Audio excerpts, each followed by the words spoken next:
하나님 말씀을 우리 같이 보시겠습니다. 구약 성경 출애굽기 13장 17절에서 22절까지의 말씀이 되겠습니다.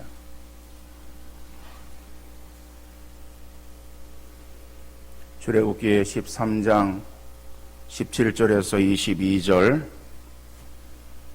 제가 읽어드리겠습니다.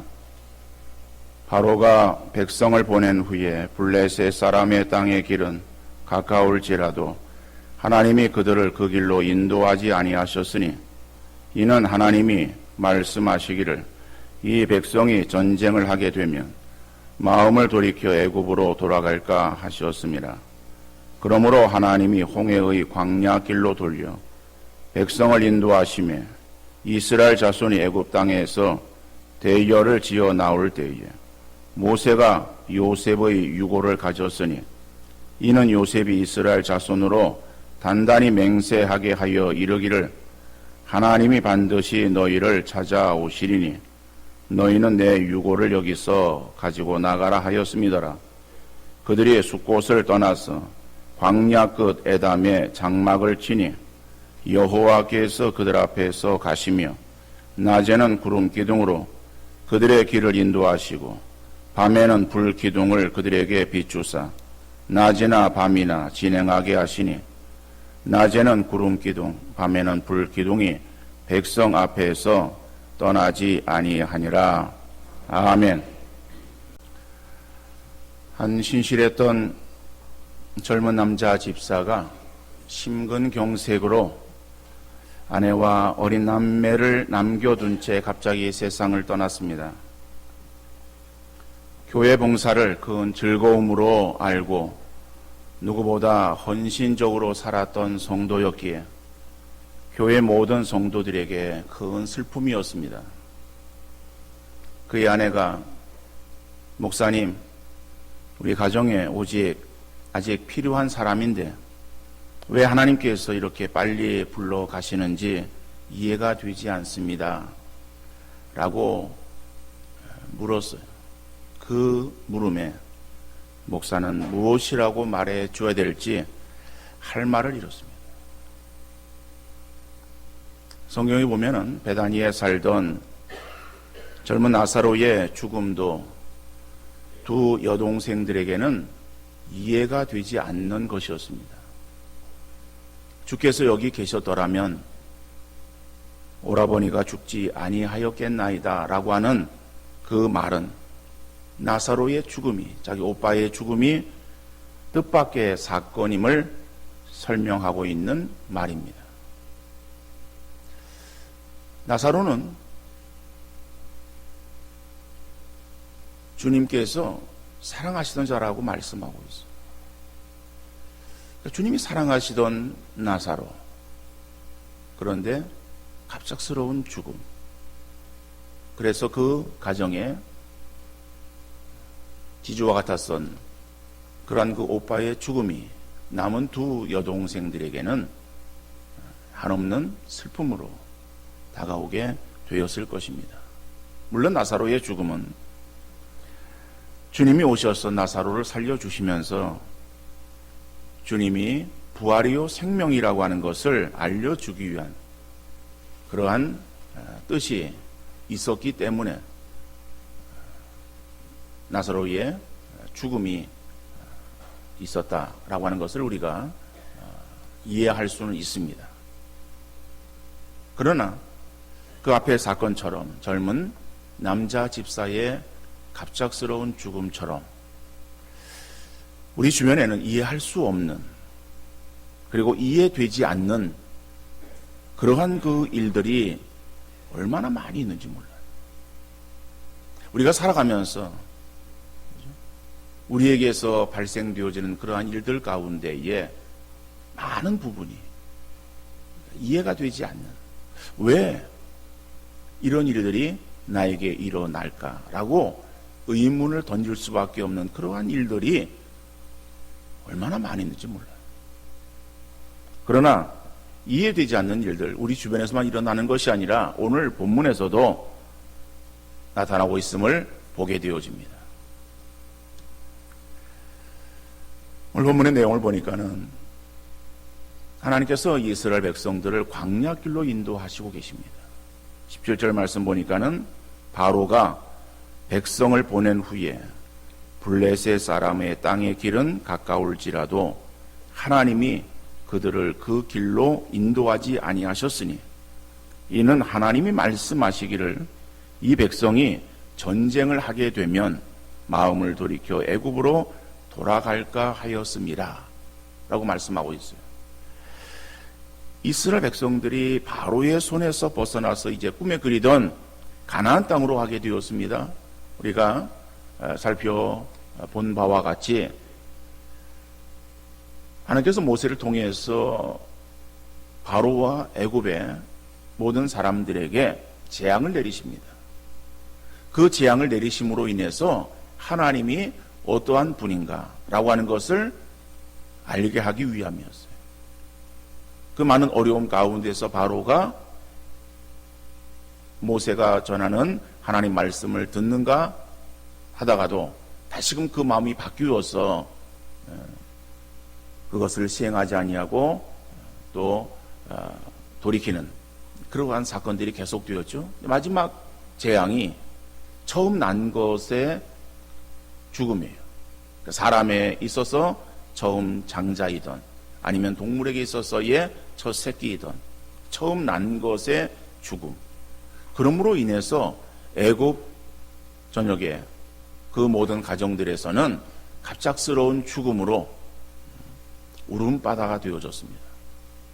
그러나 이스라엘 백성들이 거하고 있었던 고센 지역을 중심에서는 아무런 일 없이 그 밤이 지나갔습니다. 그것은 양의 피가 문설주와 임방에 발리워졌고 그 발리워진 양의 피를 보고 죽음의 재앙이 넘어가게 되었다. 그래서 그들에게는 이 죽음의 재앙을 당하지 않게 되었고 애굽 사람들은 그 죽음의 재앙에 휩싸이게 되었어요. 그러다 보니까는 모든 가정들에 있어서 큰 울음바다를 이루었고 바로는 더 이상 놔두면은 어떤 일이 벌어질까? 이거는 상상할 수 없는 그러한 지경에 이를 것으로 생각한 나머지 그 밤에 모세와 아론을 불러서 빨리 백성들을 데리고 나가라고 말합니다. 그래서 이 출애굽의 사건은 물론 하나님께서 다 준비시켜 놓았지만은 갑작스러운 그러한 이 탈출입니다. 애굽을 떠나게 되어지는 거예요.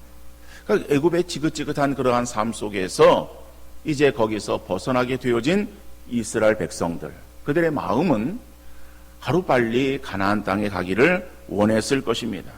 그런데 이 가나안에 가는 길이 가까운 길이 있어요. 근데 그 길은 블레셋 사람의 땅에 길을 통과해야 되고, 그래서 하나님께서는 그 가까운 길을 놔두고 먼 길을 돌아가도록 그렇게 하셨습니다. 잠깐 사진을 한번 보도록 하겠습니다. 이 사진을 보면은 왼쪽 부분이 애굽이에요. 그래서 그 애굽에서 이스라엘 백성들이 이제 벗어나서 그래서 오른쪽으로 가면은 그 오른쪽의 부분에 가나안이라고 글자가 쓰여 있죠. 거기에 가나안 땅이에요. 그 가나안 땅이 현재 이스라엘 땅입니다.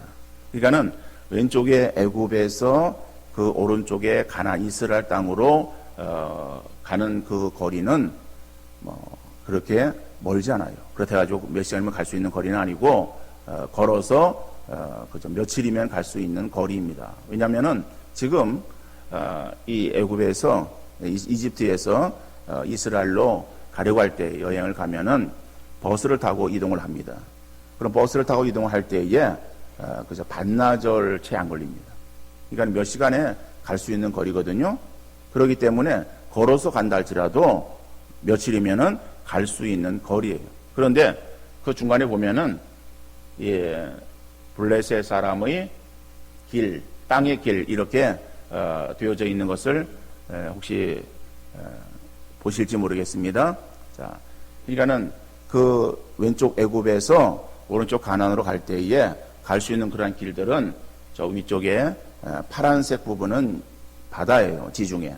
그러면 그 지중 바다와 인접해 있는 바로 그 빨간 그런 그 색깔이 빨간색입니까? 색깔 구분이 잘 파란색인가? 그쪽으로 해서 가면은 그 해안도로로 바로 갈 수 있는 그러한 길이에요. 그러지만은 그 길이 블레셋 사람의 땅의 길이기 때문에 그 길로 인도하지 아니하시고, 그래서 밑에 보면은 숙고돼서 그래서 이제 에돔으로, 오늘 본문에 보면은 에돔으로 광야 끝 에돔에 이르게 하셨다라고 말씀하는 거예요. 그러면 밑에 오면은 이제 빨간 그 선이 있습니다. 그 선을 따라서 밑으로 내려오고, 그 다음에 그 왼쪽, 여러분이 보는데 왼쪽 그 아래쪽에 보면은 파란색 그 부분이 보이는데 그것이 또 바다예요. 근데 그 바다가 홍해 바다입니다. 그 홍해 바다의 끝자락에 거기에 그 빨간 선이 지나가는 것을 볼 수 있죠. 거기에서 홍해를 건너는 것입니다. 그러니까 홍해를 건널 때에 뭐 홍해의 가장 넓은 부분을 뭐 건넜다 그런 것은 아닙니다. 그러나 제일 그 가쪽 부분을 건너다 할지라도 바다예요. 그러니까 바다에서의 그러한 길이라고 하는 것은 이것은 깊고, 그리고 뭐 걸어서 가거나 헤엄쳐 건널 수 있는 그런 길은 아니죠. 자, 이렇게 해서 밑으로 내리는 것을 보게 됩니다. 그래서 어떻게간에 이렇게 해서 그 또 위로 올라갔다가 다시 또 내려와서 오른쪽으로 가서 인도하는 것을 우리가 보게 되었습니다만은, 오늘 본문의 말씀은 바로 그것을 말하는 거예요. 자, 이제 화면 꺼주시고, 이거는 애굽에서 나와서 가나안으로 가는 그 지름길에, 그 길은 블레셋 사람의 땅의 길이다. 그러니까 블레셋 사람의 땅의 길을 통과해서 가려고 하면은 블레셋의 사람들이 이스라엘을 그냥 가도록 내버려 두지 않을 거예요. 그러면은 블레셋 사람들을 쳐서 정복하고, 그리고 싸우면서 이겨야, 그래야 그 땅을 자기들이 지나갈 수 있을 것입니다. 그런데 블레셋은 강한 나라예요. 블레셋은 그 우리가 이렇게 아까 사진에서 보았듯이 가나안 이스라엘 땅 밑에 있어요. 그러면 애국과 그 사이에 그 있기 때문에 그 인접해 있습니다. 바로 옆 밑에 인접해 있는 그러한 나라예요. 그래서 이스라엘과 늘 싸움이 있었던 그러한 나라입니다. 이제 여호수아, 모세를 지나서 여호수아, 그 다음에 여호수아가 죽고 난 뒤에 가나안 땅이 다 분배되어지고, 그 다음에 지도자가 없었을 때에 이스라엘 백성들에게 여러 나라들이 침략을 하고, 나라에 어려움이 있을 때 하나님께서 사사를 세워서 그 어려움들을 지나게 하십니다. 그 사사 가운데에 여러분들이 다 잘 알고 있는 아주 유명한 사사, 삼손을 머리에 떠올릴 수 있어요. 그 삼손이라고 하는 사사가 하나님께서 세울 때에 이스라엘을 지배했던, 침략했던 나라가 블레셋이에요. 그 블레셋의 침략을 막기 위해서 하나님께서는 삼손이라고 하는 사사를 세워서 삼손이 블레셋과 싸움을 하게 되었던 것입니다. 자, 그뿐 아니죠. 사울 왕의, 그러니까 이제 왕정 시대가, 사사가 지나고 그 다음에 왕정 시대가, 왕이 통치하는 시대가 되어집니다. 이스라엘의 첫 번째 왕이었던 사울. 이 사울 왕 때에 그 사울 군대를 치러 온 나라가 블레셋이에요. 그 블레셋에 왕이 나온 것이 아니라 장수를 앞세워서 이스라엘을 치러 옵니다. 그때에 앞장서 왔던 장수가 골리앗이라고 하는 장수예요. 그 골리앗이 블레셋의 사람. 그러니까는 뭐 블레셋의 그의 어떤 그러한 골리앗이라고 하는 장수를 보면은 그러한 장수가 그 나라에 한 명이었던 것이 아니에요. 그렇죠? 그러니까 다시 말하면 그 블레셋은 이스라엘보다 굉장히 강한 나라였다. 그러니까는 그 강한 나라를 이스라엘이 통과해서 지나쳐 가려고 할 때에 블레셋과의 불가피한 전쟁이 일어날 수밖에 없는데 그 전쟁을 치르게 되어지면은 블레셋을 이길 수 있는 것이 아니라 블레셋에 패할 수밖에 없을 거예요. 왜 그런가 하면은 블레셋은 나라를 형성하고 있었고 이 이스라엘은 아직 나라가 형성되지 않았습니다. 그들은 애굽에서 살면서 사람들은 수가 불어났지만은 그러나 그들이 애굽에서 무엇을 하던 사람들인가 하면은 노동을 하던 사람들, 일하던 사람들, 노동자예요. 노예와 같이 노동을 하던 그러한 사람들이 이제 하나님의 인도하심 가운데에 그들이 대열을 이루어서 행진을 하게 되었지만은 그러나 그 실상은 싸울 수 있는 그러한 무기를 가지고 있지도 않고 또 싸움을 해보지도 않은 사람들이에요. 그런 사람들이 강한 블레셋과의 싸움에 있어서 어떻게 이길 수 있겠는가? 그러니까 전쟁이 일어나면은 그 전쟁으로 인해서 이 생명에 위협을 느끼게 되어지고 그리고 또 뭐 자기나 아니면은 가족들의 주변에서 추구하는 그러한 일들을 바라볼 때에 그들의 마음이 위축되어서 그래서 빨리 가나안으로 전진해 가자라고 하는 그러한 강한 열망을 갖기보다는 그러한 전쟁으로 인해서 그들은 돌이켜서 애굽으로 돌아가려고 하는 마음을 가질 것이다라고 하는 것을 하나님께서 알고 계신 거예요. 그래서 하나님께서는 그 가까운 그러한 길로 인도하지 아니하시고 광야로 인도하시는 것이다. 이거는 이스라엘 백성들의 입장에 있어서는 아니 이쪽으로 가면은 가까운 길로 가는데 왜 우리로 하여금 이렇게 광야로 인도하시는가 라고 그렇게 생각을 할 수 있지 않겠습니까? 사람들이 가까운 길을 원하고 빠른 길을 원한다 할지라도 하나님께서는 사람들의 요구대로 들어주시는 것이 아니라 하나님의 계획을 이루어 가시고 계시는 것을 알 수 있습니다. 하나님은 우리들에게 원하시는 것이 있지만은 사람들은 하나님의 뜻을 먼저 생각하기보다는 육신의 편함과 안락함을 먼저 생각해서 하나님께 그저 쉽고 편한 길로 인도해 주시기만을 기도하는 거예요. 그런데 그 기도가 하나님 앞에 상달되어지고 응답으로 나타납니까? 하나님은 그런 기도에 응답하지 않아요. 하나님은 분명한 것은 사람의 어떠한 목적을 이루기 위해서 하나님께서 선심을 써주시는 것이 아니라 이 행해지는 모든 일들의 주인 되시는 하나님의 뜻을 사람들로 하여금 이루어 가기를 원하고 계신다라고 합니다. 그래서 우리는 하나님의 뜻이 무엇인가를 분별하여 그 뜻을 이루어 드리는 삶을 살아야 되지. 내가 주인 되어서 내가 계획하고 내가 행하려고 하는 그러한 것들을 하나님께서 이루어 주시기를 원합니다라고 하는 그러한 그 마음으로 아무리 힘써 기도하고 간절히 기도해도 그런 기도는 하나님께서 응답하지 아니하신다라고 하는. 이거는 하나님께서 뭐 능력이 없어가지고 블레셋을 칠 수 있는 그러한 그 능력 부족이라서 이스라엘을 블레셋 그 지방 쪽으로 나가게 하지 못하신 것이 아니에요. 뭐 하나님이 행하시려고 한다면은 뭐 블레셋을 막는 것 정도는 하나님께서는 아무것도 아니에요.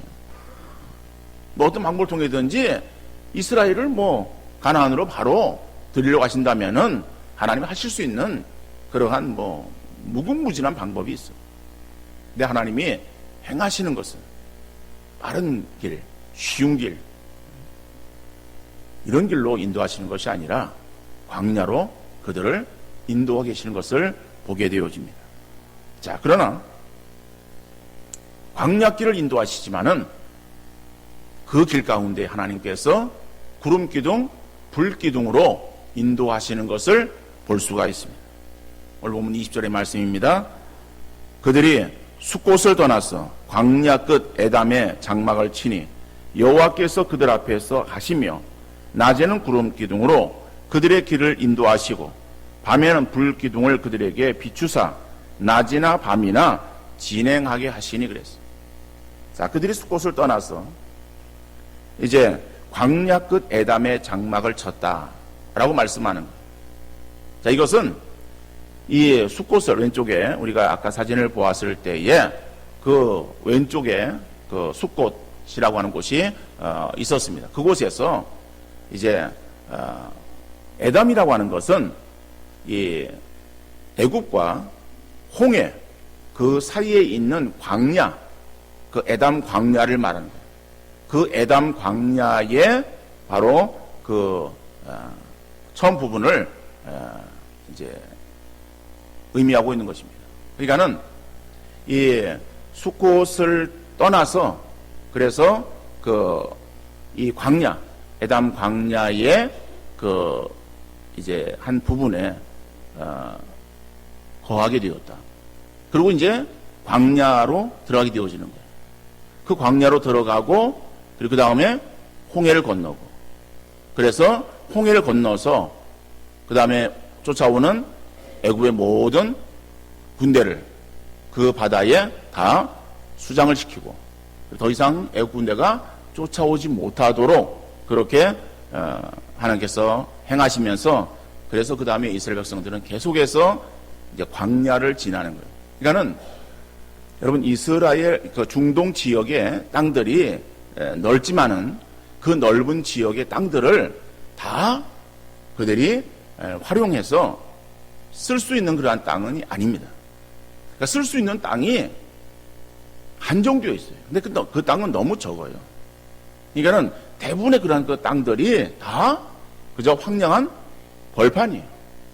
그 벌판이 그냥 이렇게 쭉 그 무슨 펼쳐져 있는 넓은 평야와 같은 그러한 땅도 아닙니다. 그 땅에는 작은 언덕과 같은 그런 것들이 많이 있어요. 그런데 그러한 그 언덕과 같이 이렇게 울퉁불퉁한 그러한 그 땅이고, 근데 그 땅의 그 지질의 형태가 모래, 그 다음에 약간의 흙, 그 다음에 작은 돌멩이들, 이런 것들이 그 복합되어 있는 그러한 땅이에요. 근데 그 광야는 사람이 살 수 없는 곳입니다. 그 넓은 땅에 사람이 다 산다고 한다면은 얼마나 좋겠는가 우리 그렇게 생각할 수 있을 거예요. 그러니까 우리나라와 같이 땅이 좁은, 땅덩어리가 좁은 그러한 그 민족들이 넓은 땅을 가지고 있는 나라를 볼 때 굉장히 부러움을 갖게 되어집니다. 그런데 이 중동 지역의 그런 땅들은 우리에게 주어도 사실은 아무런 쓸모없는 땅이에요. 이거는 그 땅에는 먹을 게 없어요. 마실 물이 없습니다. 비가 오질 않아요. 비가 오려고 하면은 구름이 있어야 되는데, 특별히 건기 때는요, 하늘이 맑아요. 구름이 없어요. 구름이 없는 그러한 그 곳이기 때문에 비라고 하는 것을 찾아볼 수도 없고, 비가 와도 1년 강우량이 아주 극히 적은 곳입니다.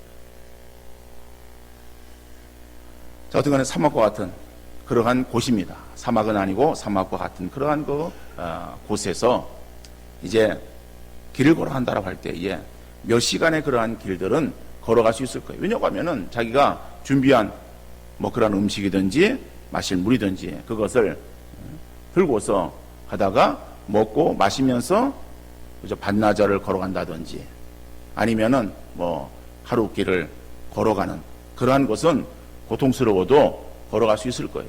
그리고 그 시간이 지나고 나면 자기가 다시 이제 물과 먹을 것을 공급받을 수 있는 그러한 곳이 있다 한다면은 하루의 어떤 여행길 이런 것은 가능할 수 있을 것입니다. 그런데 광야에서 이스라엘 백성들이 얼마나 거했습니까?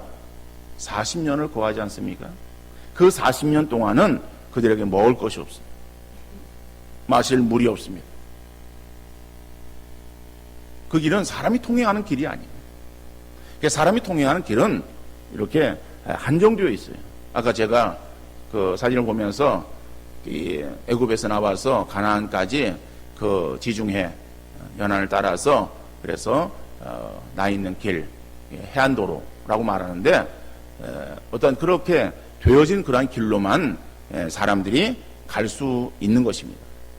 왜냐하면은 그렇게 갈 때 거기에 마을이 있고 사람이 사는 그러한 곳이 있기 때문에 거기에서 먹을 것을 공급받을 수 있고 마실 물을 얻을 수 있기 때문에 그런 거예요.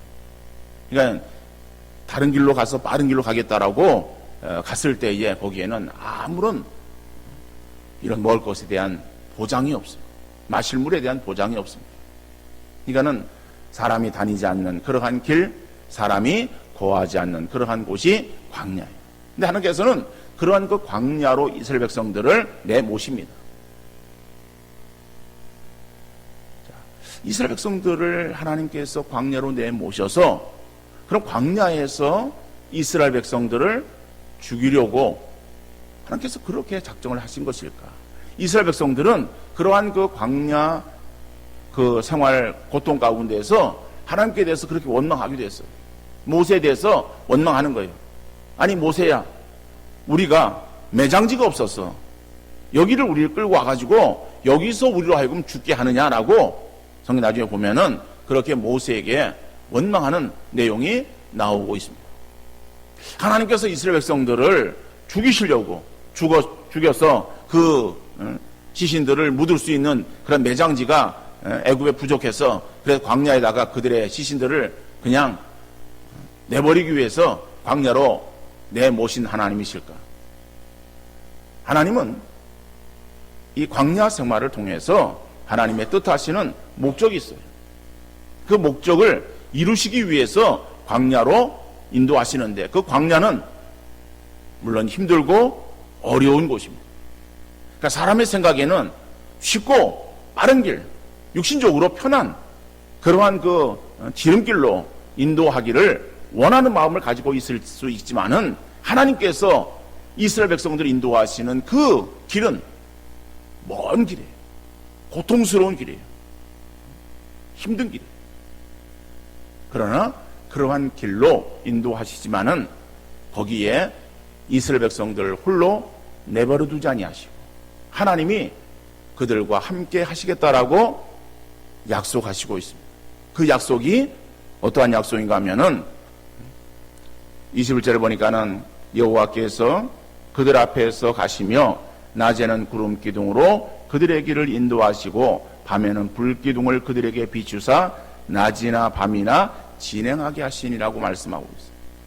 하나님께서 이스라엘 백성들을 광야로 인도해 가시지만은 그러나 그 광야가 힘들고 어렵고 정말 사람의 그러한 그 능력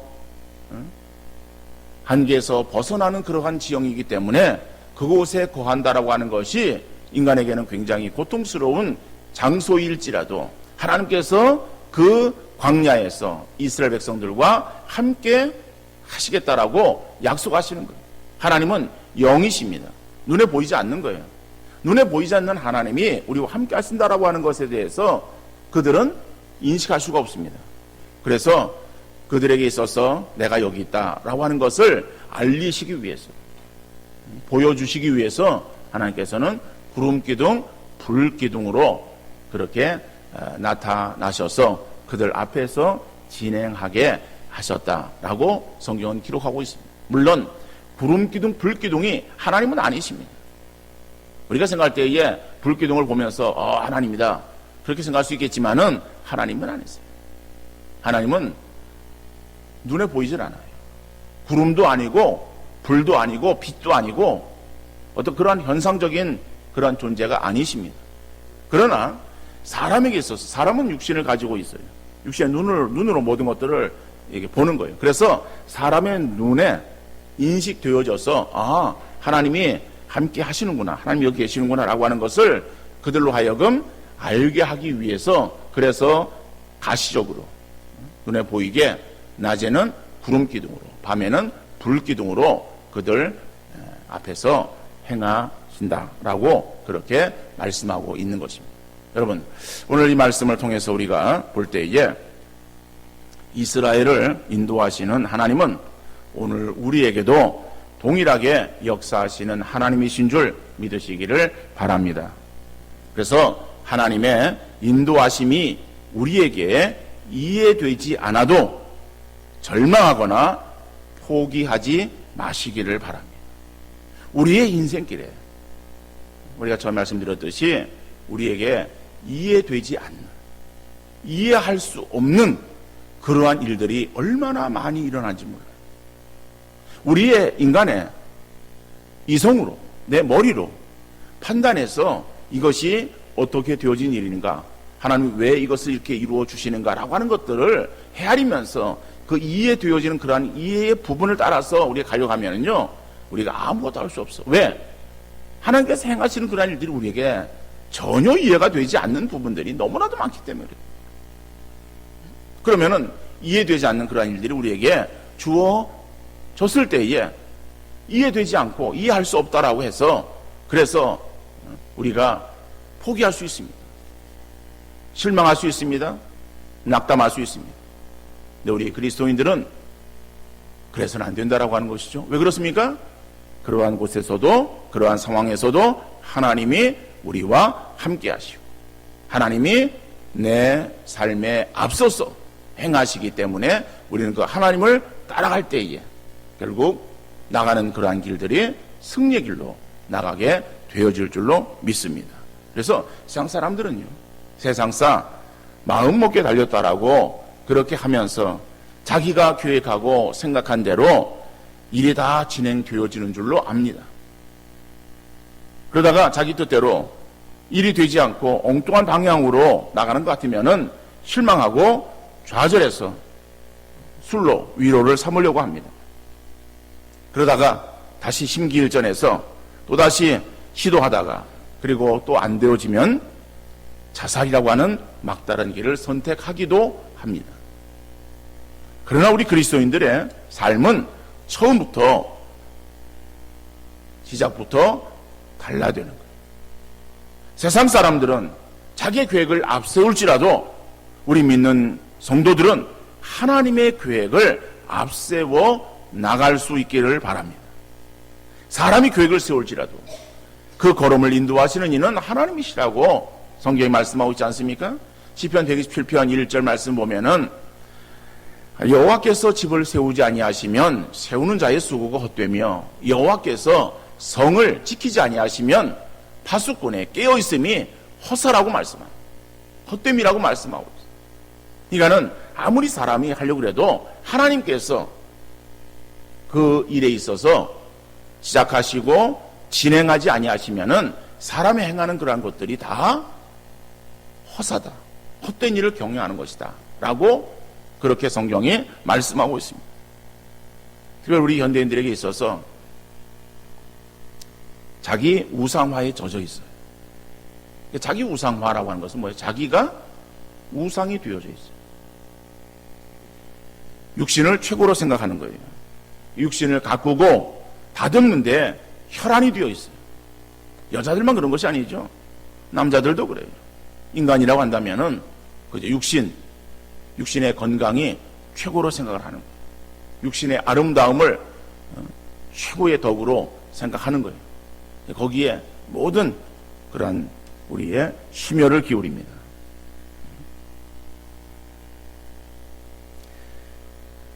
그래서 육신적으로 힘든 일들은 하려고 하지 않아요. 할 수만 있으면 편하고 쉬운 일만 하려고 합니다. 그래서 우리나라 일찍부터 이 3D 산업에 그렇게 구분되어지는 그러한 그 산업에 사람을 구할 수 없어서 외국 근로자들로 그 자리를 채워 나갔던 것입니다.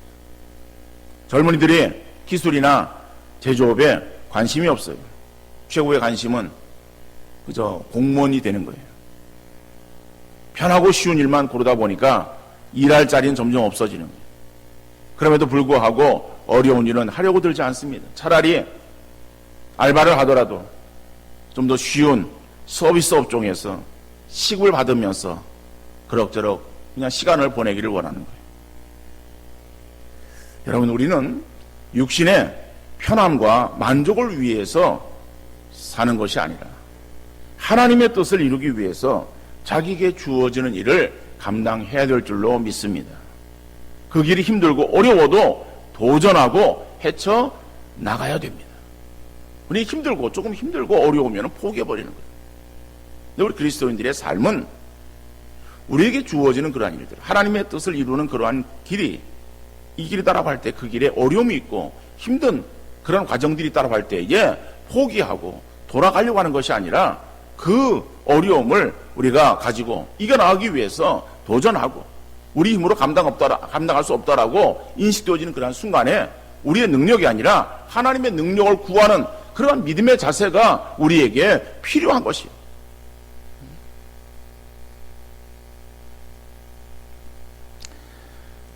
여러분, 사람의 관심은 쉽고 빠른 길이에요. 운전면허를 따더라도 3일 완성반, 어떠한 시험을 앞두고도 단기 속성반, 이런데 사람의 관심이 쏠리는 거예요. 빨리 대충 하려다 보니까는 불법이 난무하는 거예요. 오류투성이에요. 그런데 이것은 하나님이 원하시는 길이 아닙니다. 하나님 우리에게 있어서 그저 빨리 쉽고 지름길로만 나가기를 원하시는 그런 하나님이 아니세요. 그건 사람의 생각이에요. 우리 그리스도인들은 사람의 생각을 따르는 것이 아니라 하나님의 인도하심을 우리가 바라보고 그 길로 걸어가기를 힘쓰는 우리의 삶이 되어야 될 것입니다. 이스라엘 백성들의 입장에서 하나님께서 자기들에게 은혜를 베풀어 주셔서 블레셋의 칼날을 막아주시고 빠른 길로 속성으로 가나안 땅에 들어가게 해주시기를 바라는 마음이겠지만 그것은 하나님의 뜻이 결코 아니었던 것입니다. 그래서 하나님께서는 빠른 길, 바로 갈 수 있는 지름길인 그 길로 인도하시는 것이 아니라 오히려 멀리 돌아가는 힘들고 어려움이 있지만은 광야길로 이스라엘 백성들을 인도하시고 계시는 것을 보게 되어집니다. 여러분, 우리에게도 무슨 일이든지 쉽게 일이 이루어지는 것이 아니라 어떤 일을 하든지 꼭 길이 막히고 일이 잘 되어가는가 싶으면은 고비를 만나게 되고 또 큰 어려움을 우리가 만나고 그 어려움에 빠지게 되는 것을 많이 경험하게 됩니다. 여러분, 그러면 왜 하나님께서는 우리 믿는 성도들, 믿음의 성도들의 나가는 길에 어려움을 주시고 고통을 주시는 거예요? 우리를 사랑하시는 하나님이란다면 사랑하시는 자에게 평안을 주시고 만족을 주시고 빠른 길로 인도하시는 그러한 우리에게 은혜를 베풀어 주시면 얼마나 좋을까 우리 생각할 수 있어요. 그렇지만은 하나님께서 우리를 사랑하시지만은 하나님이 인도하시는 그러한 길을 볼 때 그것은 편하고 쉽게 갈 수 있는 길이 아니다라고 하는 거예요. 왜 하나님께서 우리에게 그러한 어려운 길로 인도하시는가라고 하는 것이죠. 거기에는 하나님의 뜻이 있습니다. 여러분, 우리 인생길이 아무런 염려 없고 순풍에 돛단 배처럼 순항한다면은 우리가 언제 하나님을 찾고 하나님 앞에 엎드려서 울고불고 눈물 콧물을 흘리면서 기도하겠습니다.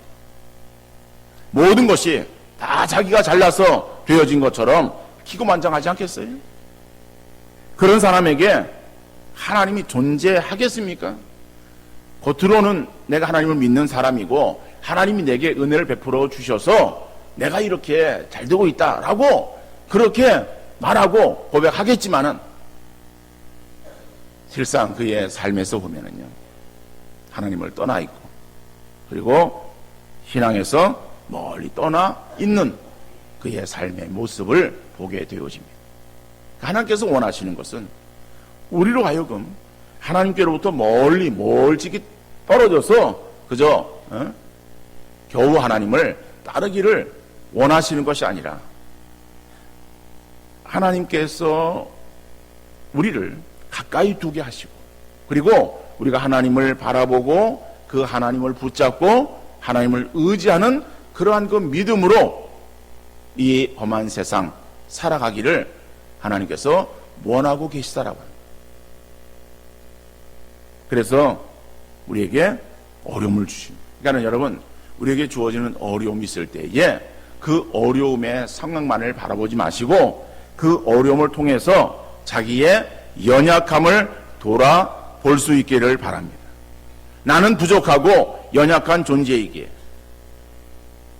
나에게 하나님이 절대적으로 필요하다라고 하는 것을 깨닫고 순간순간 하나님을 찾아서 도움을 청해야 된다라고 합니다. 그러니까는 하나님께서는 바로 그런 것을 우리에게 원하셔서 그래서 우리에게 어려움을 주십니다.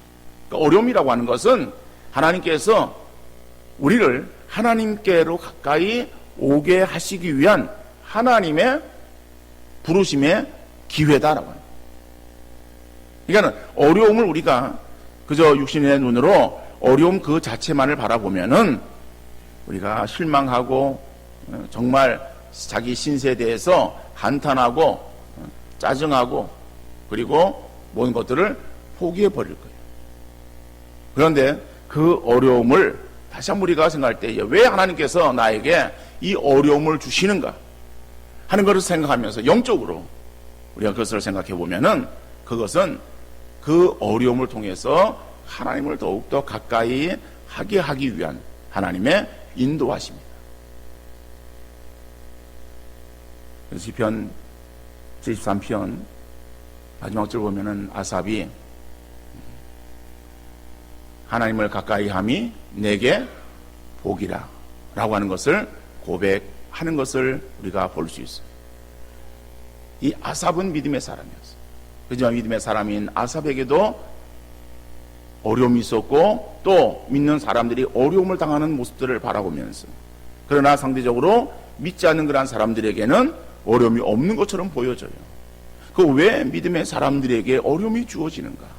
어려움이 주어지는 그러한 이유가 무엇인가라고 하는 것을 가지고서 그가 고민하는 거예요. 고민하다 결국에 성소에 들어갑니다. 하나님 앞에 기도할 때에 하나님의 뜻을 깨닫게 되어지는 거예요. 그럴 때에 악인은 졸지에 황폐되어지는 것이고 하나님께서 붙들어 주는 의인의 삶, 그 삶이 결국에는 복된 삶이구나. 그래서 하나님께 가까이 하는 것이 내게 복이라 라고 그가 고백했던 것입니다. 여러분 그렇습니다. 하나님은 우리를 어려운 길로 인도하시는 것은 우리에게 고통을 주기 위함이 아니에요. 그 어려움 가운데에 더욱더 우리가 하나님을 바라보고 하나님을 의지하고 하나님을 붙들기를 원하시기 때문에 그렇습니다. 여러분 어린 아이들이 어려움 만나면은 그 어려움의 문제를 가지고 부모의 품에 달려드는 거예요. 그리고 부모의 품 안에서 엉엉 우는 거예요. 그러면은 이 부모는 그 아이의 문제를 해결해 주는 거죠. 그러니까 우리가 어려움의 문제가 있을 때 그 문제를 가지고 내가 그것을 행하려고 애쓰지 마시고 내가 행하려고 아무리 머리를 짜내고 애를 써도 문제 해결할 단초를 찾지 못해요. 우리는 능력이 없는 연약한 존재들입니다. 그러니까 연약한 존재라고 하는 생각하면서 좌절하지 마시고 연약한 존재이기에 능력의 하나님, 나에게 절대자이신 그 하나님을 더욱더 의지하시고 그 하나님을 바라볼 수 있는 믿음의 눈이 띄어지시고 그 믿음의 눈으로 하나님을 찾아 하나님과 동행하는 믿음의 삶을 살아가는 귀한 성도들 되어질 수 있기를 간절히 바랍니다. 이스라엘 백성들에게 구름기둥 불기둥으로 인도하신 하나님, 함께 하신 그 하나님의 역사하심은 오늘 우리에게도 함께 하시는 거예요. 물론 우리에게 있어서 눈에 보이는 구름기둥 불기둥이 없어요.